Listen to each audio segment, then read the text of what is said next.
Theorem on determinant. If two rows or columns of a determinant are identical, that means same, the value of the determinant is 0. Let us prove it. Suppose we have a determinant where the columns are given by A1, A2, A3. The second column is given by B1, B2, B3. And the third column is again given by A1, A2, A3. Because according to the theorem, the two rows or two columns are identical. We are taking two columns as identical column. Now, let us interchange the first column and the third column. We'll write the first column as third column and third column as first column. So it will become, let us write the third column as first column, A1, A2, A3, B1, B2, B3, and if we write the first column as third column, again A1, A2, A3. Now, according to another theorem, the value of the determinant will be multiplied by -1 if any of the rows or columns are interchanged. Now, in this theorem, in this determinant, what we did, we interchange the first and third column. So, the value of the determinant must be multiplied by -1 or minus delta. So, this value of the determinant will be minus delta. But if you see the determinants, both the determinants are same.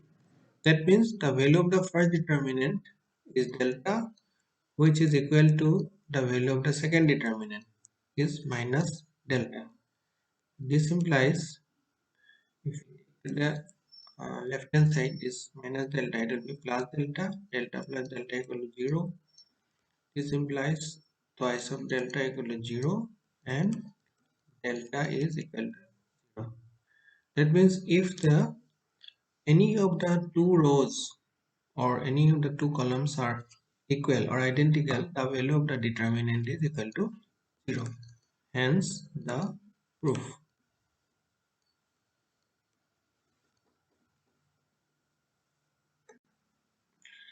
Another theorem on determinant. If all the elements of one row or one column of a determinant are multiplied by the same number k, the value of the new determinant is k times the value of the given determinant. So as a proof,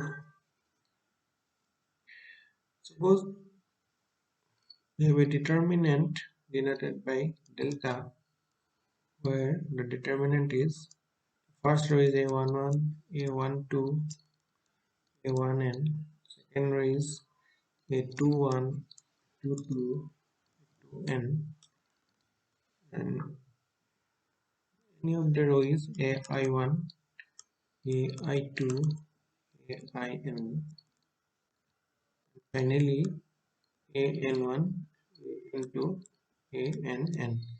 It's a n by n square determinant, but it may not be so. It may be a m by n determinant also. Now let the cofactors of this element, any of the elements, suppose we are taking the ith row, the cofactors of the element of ith row. Suppose this is a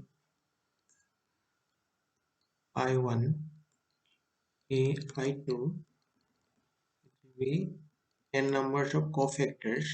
These are the cofactors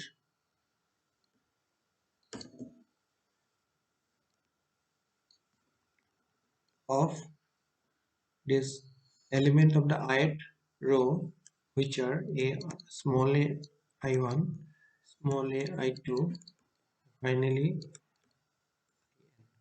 that is capital A I1 is the cofactor of small a I1, capital A I2 is the cofactor of the small a I2, and capital A IN is the cofactor of small a IN.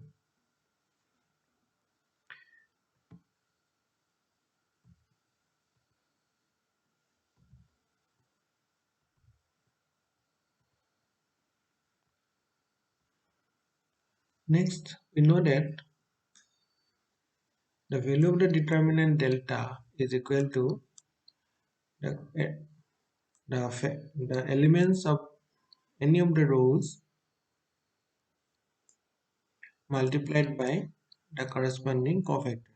So a capital A I1 into small a I1 into capital A I1 plus a I2 small a I2 multiplied by capital A I2. In this way, a in small a in multiplied by capital A in, so which is equal to the value of the determinant delta. Now suppose we multiply the value, the right hand side value, which is multiplication of the cofactors and the elements by k, multiplying